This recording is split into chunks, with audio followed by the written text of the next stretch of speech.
Hello and welcome to Eras and Icons. I'm your host, Clarissa Schuler, and today I'm really excited to be joined by Dr. Michael Coulter, who's one of our political science professors here at Grove City College. Thank you, Dr. Coulter, for joining us today. It's great to be here today. Yeah, thank you. So some brief background on Dr. Coulter before we completely dive in is Dr. Coulter specializes in the political philosophy section of our department, as well as some state and local governmental issues. That's where you kind of shine too. But I think political philosophy is your big hitter. That seems like that's where you really love to It's teach. what drew me to the study of political science. It's what I specialized in graduate school. And it's, reading and rereading some, important texts in political philosophy is what made me want to be a professor. That's awesome. Yeah. We should talk about that more. So when you were deciding that you wanted to become a professor, and even when you were studying political science, like the philosophy aspect of it, did you do like a philosophy double major? In fact, I was a Really? double major in political science and philosophy. And it was my junior year. It was really the first course I took in political philosophy. Mm-hmm. There wasn't anyone who really specialized in political philosophy at Grove City College. I'm a Grove City College graduate. Mm-hmm. At the time when I first started as a student, so I was taking political science courses, taking philosophy courses, and then my junior year there was a course called Problems in Political Philosophy, a kind of broad title, but we read Plato's Republic, Locke's Second Treatise, and Hegel's Philosophy of History. Was that it? And that was the three books we read okay. for that course. And I always say that course changed my life. Made me say, I want to study, the intersection of politics and philosophy. And that, led me to graduate school and ended up here. And I guess the rest is history. That's awesome. Yeah, something unique about our courses here at Grove City is the Christian perspective. And I know that for you, because you're Catholic, correct? Right. I'm sure people like Augustine, who we'll be talking about today, spoiler, really have an impact not only in Christian and like Catholic teaching, but also in the study of law and government and policy.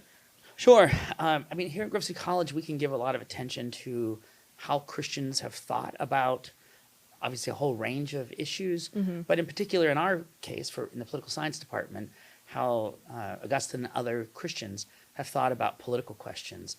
And so we have this course in the department that you've taken a couple of years ago, with the longest title, perhaps, of any course at Grove City College, called Political Philosophy and the Christian Intellectual Tradition.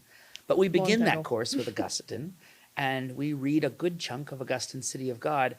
And in some ways, Augustine wasn't the first Christian writer to mention politics, but he's the first Christian writer to give like longer, sustained attention in a written work that comes down to us. So he's a great person to start with as we think about the relationship between faith and politics.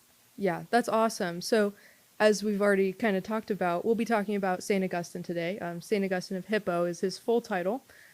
So this sets us in the era of the Roman Empire. So this is like the later Roman Empire too, Sure. the end of the Western Roman Empire, like 350 to 450 AD. Sure, roughly, yeah. He was born in 354 Mm-hmm. in what is today Algeria, and he died in another slightly different place, but in what is also Algeria, in 430. So lived a long life given the time. Yeah. But yeah, that's exactly right. Say the end of the 4th century and the beginning of the 5th century.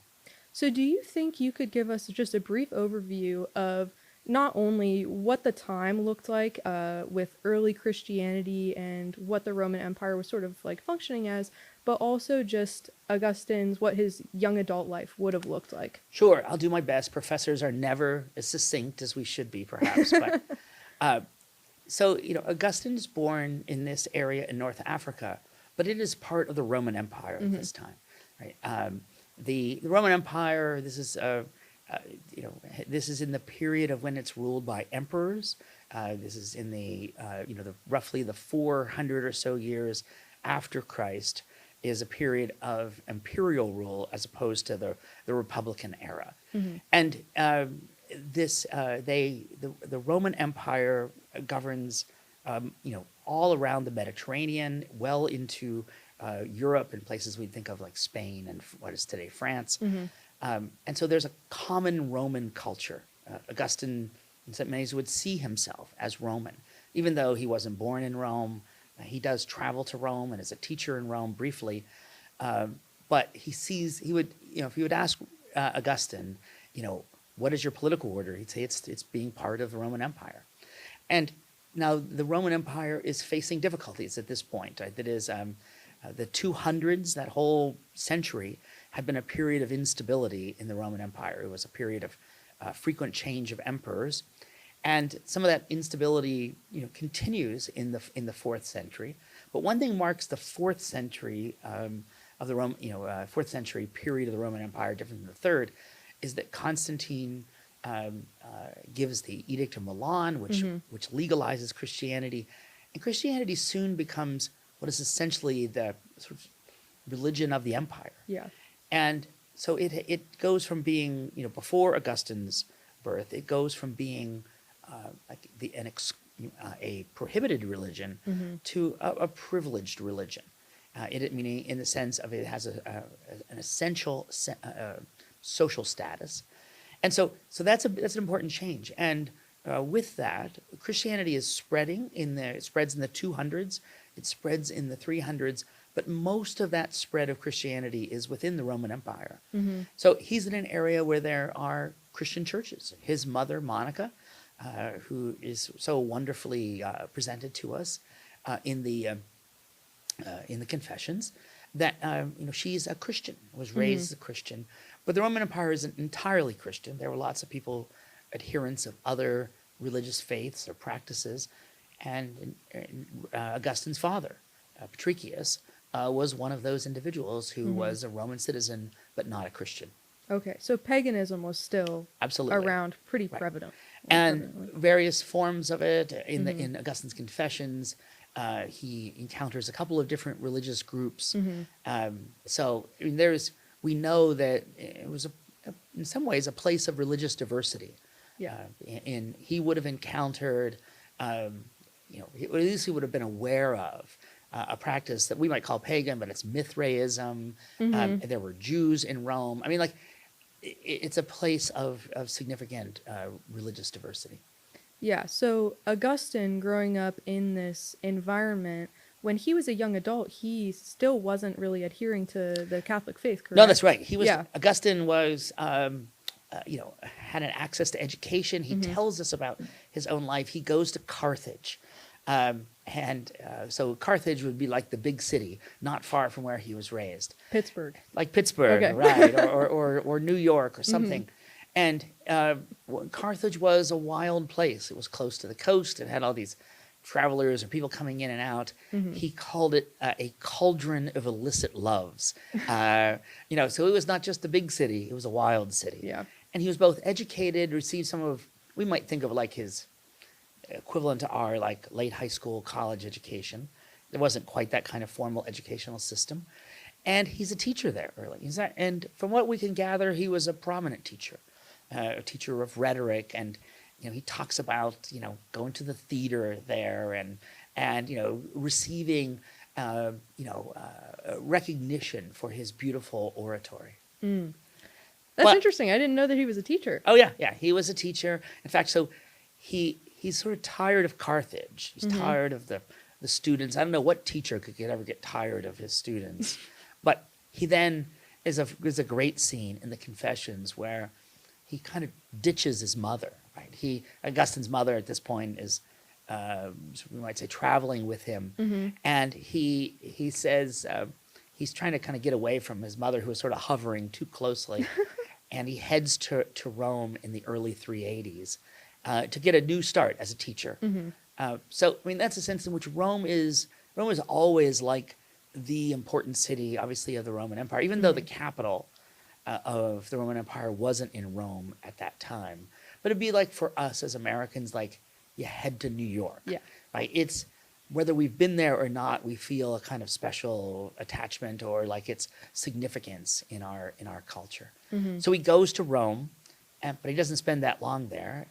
He is and then he heads to Milan, right, or what is today Milan, and it's also an important Christian area. So and that's where that becomes this very important place. That's where he encounters Saint Ambrose, that some of us might have heard of.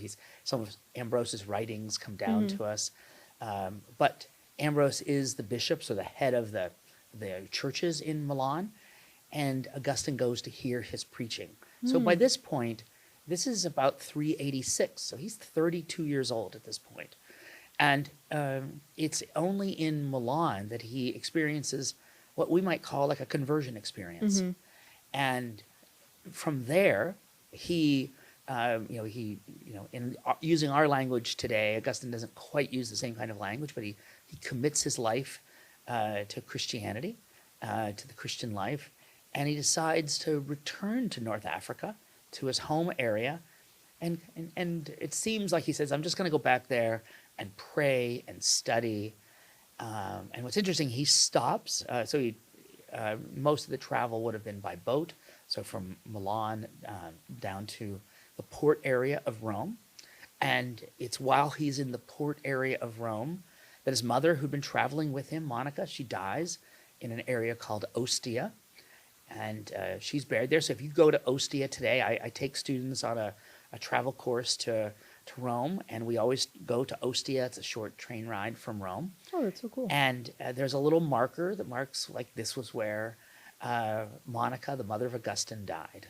Oh, wow. And then in Rome itself, by the way, I might just point out that there's a church called the Basilica Sant'Agostino, and it's a church dedicated to Saint Augustine. And actually, Monica was her body was moved there and it's buried in that location. But just very important for Western Christianity. That's really cool. Touching on his actual conversion, that's the story of like him sitting in a garden, Yes, right? And yes. he hears a voice saying like, take and read. Yeah, and he opens up the epistles of Paul, right? And he's just reading Paul, and it's a culmination. It wasn't just that moment. What he describes so beautifully in the Confessions is like there are these moments of like where he both like considers aspects of Christianity and then pushes away from it.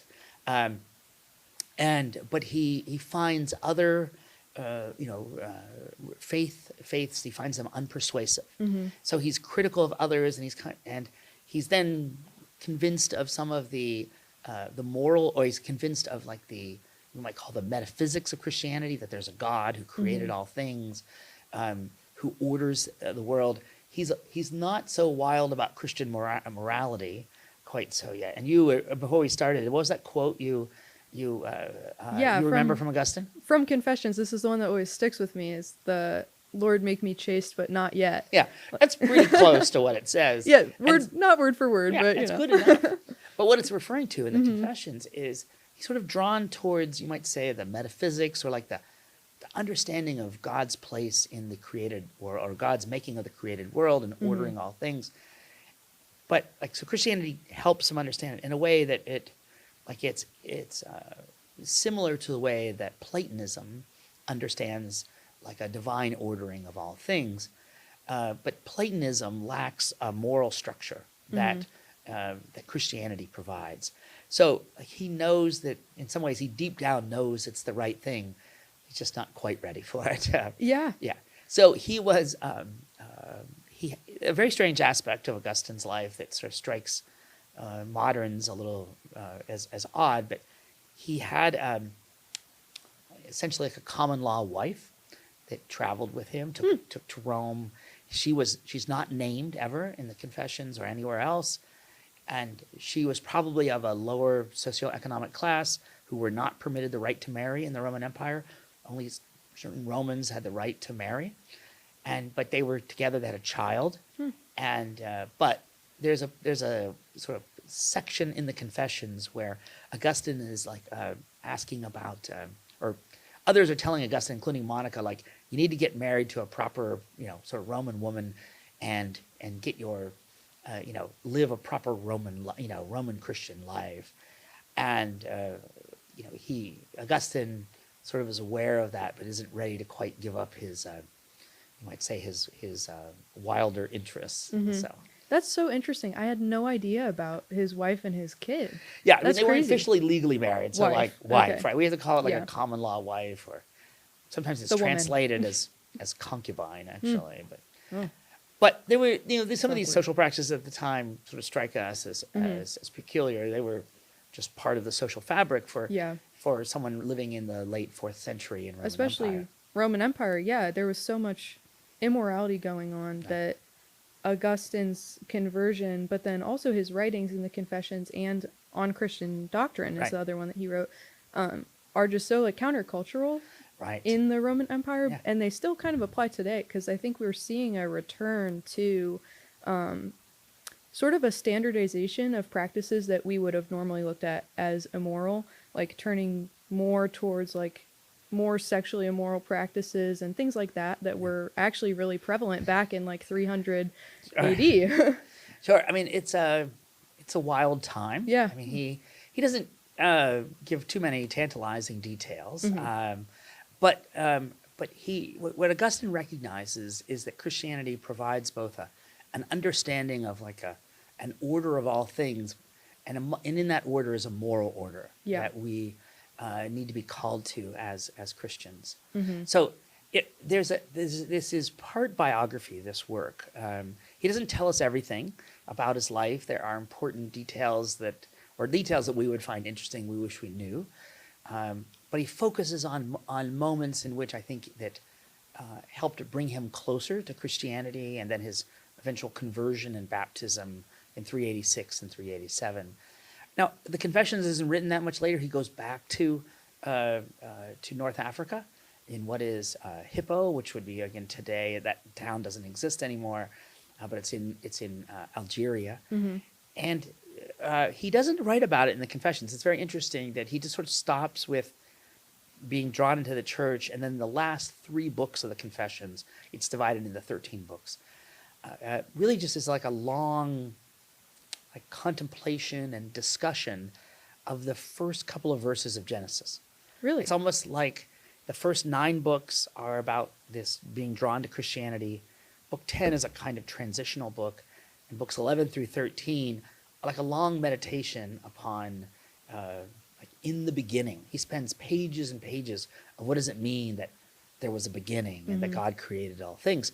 But I think he does that because what's important here is not his own life story, but that we're drawn to seek to know God and praise God. Like that's where we you might say find meaning if we use our contemporary language. Augustine says in a beautiful opening line of the whole work, he says that we're restless until we rest in thee. But he comes back to this area that it's the city of Hippo, and there he's becomes a priest in 395. Although this book is the Confessions is written in 397, but he doesn't mention that.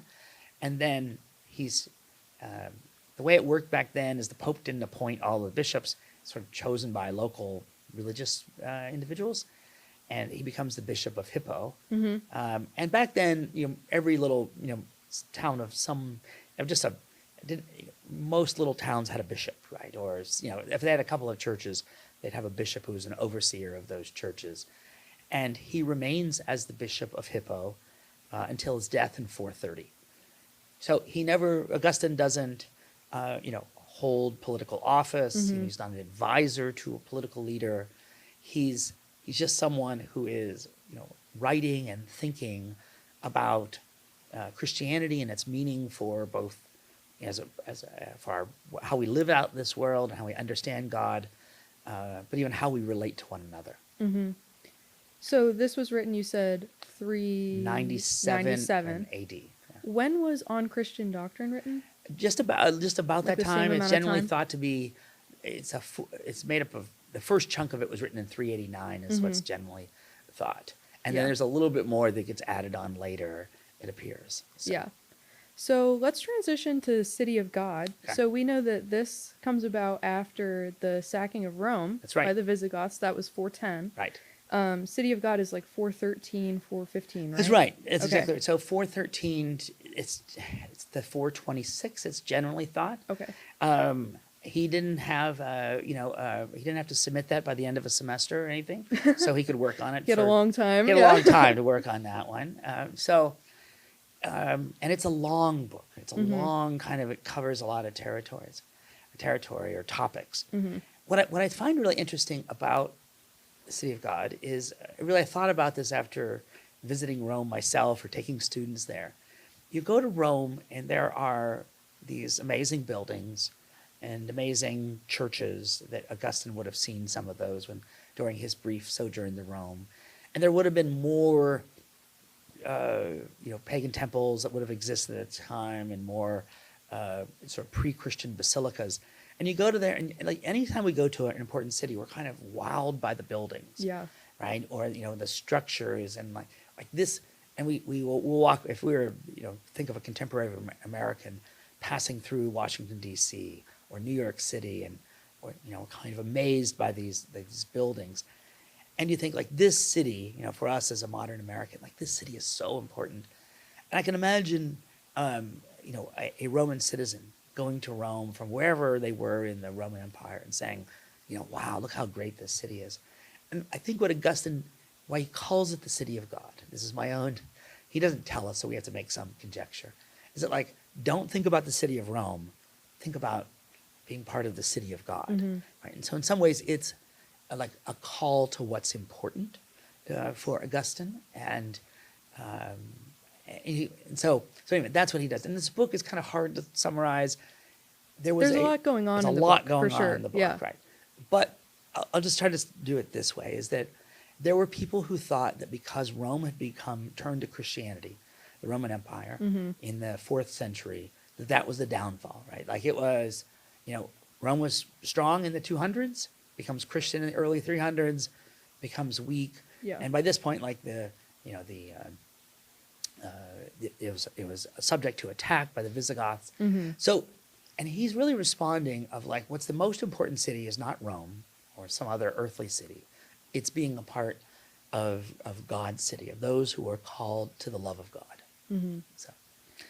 So it's anyway. So that's, like, if that I could call the big theme of the book, and then he sort of traces, like, the community of those who are called to love God through, as they're presented mostly in the Old Testament. So there's a long discussion of the Old Testament in the second half of it. So what it really talks about, again, those who are called towards the love of God and those who might be separated from God's love. But it doesn't have anywhere in it a long discussion of politics. It has little bits, Little blurbs. little blurbs here or there, right? It has, Augustine is a person who, like, the book kind of follows little rabbit trails at times, we might say. But and there are these beautiful sort of nuggets about political life you can find throughout it. So you're not going to get a description of separation of powers or judicial review or federalism or something else like that.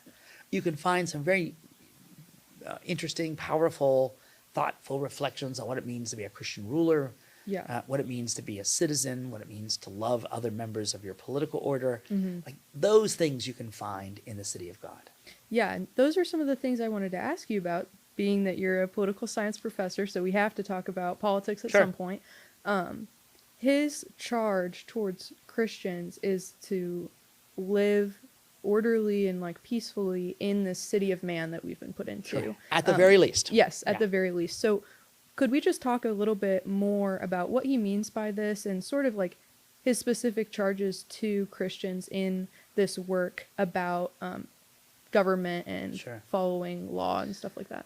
So in a section in Book 19 of the City of God, he talks about this idea. It's a really interesting idea. He calls it the tranquility of order. Right? We don't really use the word tranquility much, I suspect, but a kind of orderliness that is a good for us, like, where people are doing, you might say, what they ought to be doing.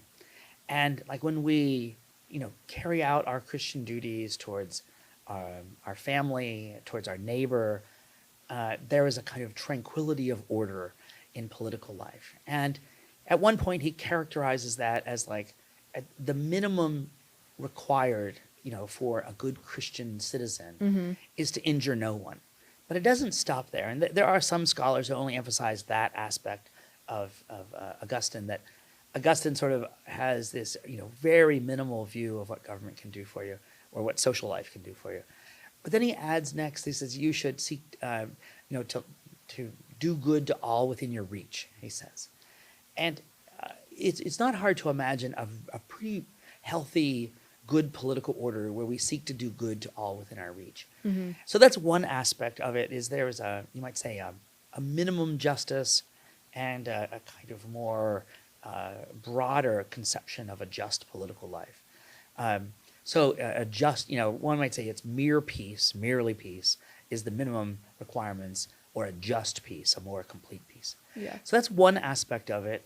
Now, Augustine would have some things that conflict with, I think, how most of us in the modern world think about politics.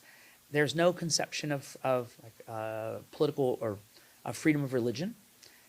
So Augustine sees the state and church as separate, but the state or political institutions being supportive of the church. Yeah. In the sense of the state might punish heretics or punish alternative religions.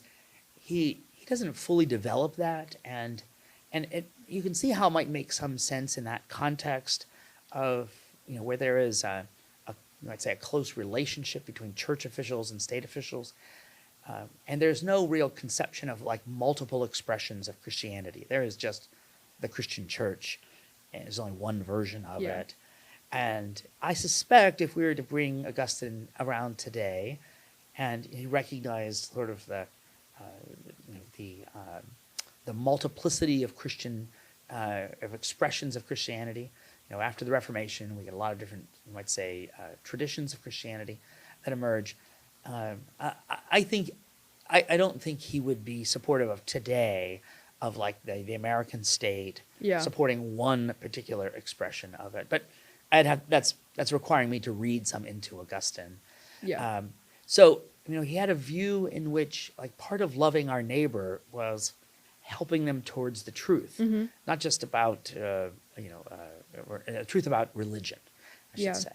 And so part of that helping someone towards the truth would be to prevent error from being easily accessible. And that's something he did quite frequently.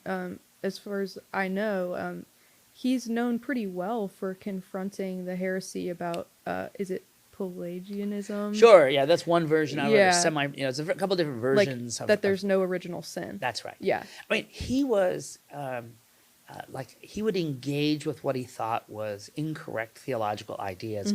I mean, the two works that we've referred to, the Confessions and City of God, are his major works, but survived to us are a lot of smaller, like almost like pamphlet size or tracts that are small works addressing certain heresies. Okay.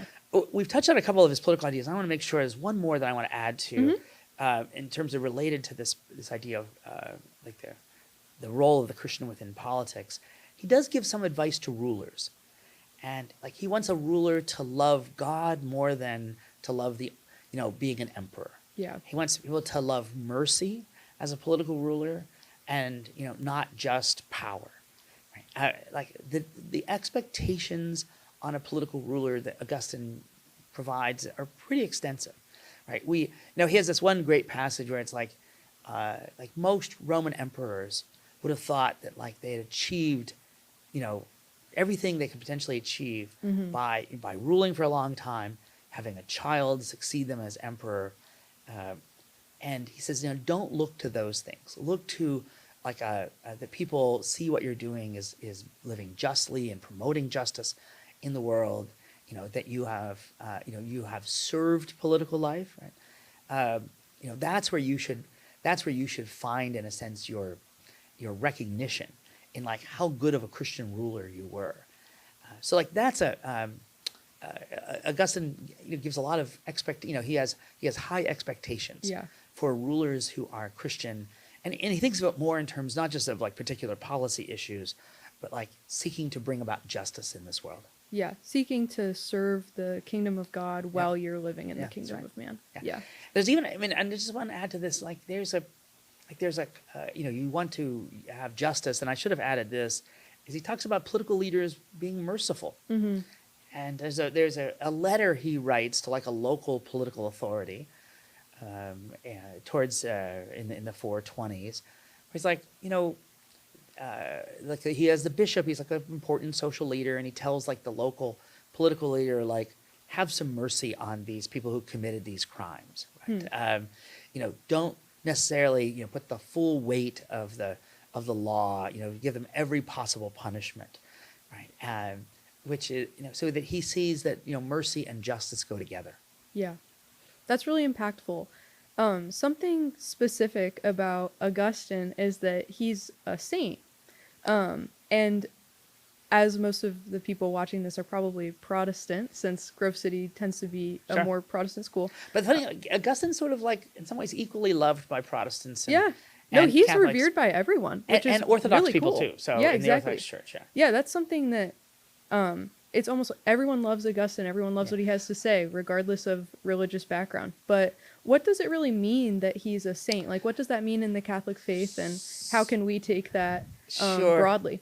Well, in the early history of the Catholic Church, you get the title saint. It's sort of a like through, you know, like popular recognition. Right? There's no formal process by which someone is declared. There's no record we have of some religious official, some bishop or a pope or something saying that Augustine's a saint. That There wasn't like a canonization process. no. Yeah. At the time, there was no canonization process. Okay. It was more like local acclamation, and like this person, you know, lived a holy life that's worth emulating. So, saint certainly didn't mean he was perfect, and Augustine would be the first to admit that he wasn't perfect. But it'd be the idea that people found his life, his example, his writings to be impactful, to be a teacher of the faith.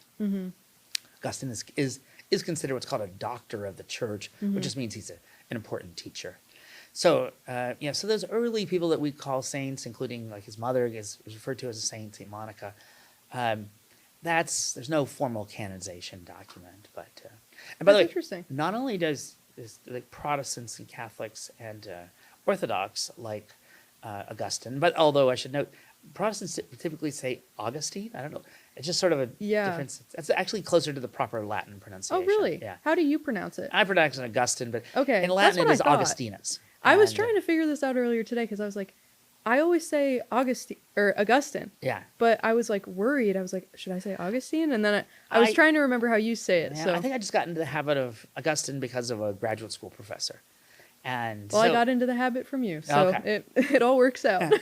but there is, I think this is just fun to point out, is there is, even Bob Dylan likes St. Augustine. Really? He has a song called I Dreamed I Saw St. Augustine. He pronounces it Augustine. It's a funny song, but it's the only song that I know of by, like a contemporary recording artist that mentions Augustine. I'll have to listen to it. I'm not familiar, but Yeah. that's awesome. Yeah, he's revered amongst many people. Yeah. Yeah. So one last question. What is something that you think our listeners should take away from this conversation, but primarily take away from the icon that St. Augustine was? Sure. Augustine. Now I'm going to keep pronouncing it wrong now that we've had this You're just conversation. fine both ways. It's gone. Here's what I would encourage your listeners is don't feel like, first I'd encourage you to get the Confessions. I think is the most accessible reading from Augustine. It's something that I think any Christian could read and benefit from. And don't feel like you have to understand everything in it. There's a bunch of references to historical figures at the time and historical movements, and it's okay not to get this. It actually is filled with lots of beautiful prayers. Like the prayers themselves in there could be a kind of part of your devotional practice. And it's a book that I so enjoy rereading often, and I can sort of like take little bits of. I don't feel like I need to read it all the way straight through every time, or I do try to reread it with my classes. So I would just say pick it up and don't don't expect to know everything, and don't feel like you need to know everything. Give special attention to some of the prayers. Sometimes the chapters are half prayers that he begins with. So it's an unusual work. It's not quite fully a biography, but it's sort of half devotional, half biography. And I think you could gain from it. And you can also, what is impactful, I think, for Augustine, for me, is he's someone who's searching, right? And I think that's, like, we can, you're sort of seeking to know God and the truth about things, and he recognizes that he doesn't know everything. There's a kind of intellectual humility that leads Augustine. So yeah, I think just, and there's lots of great editions of the work that are available.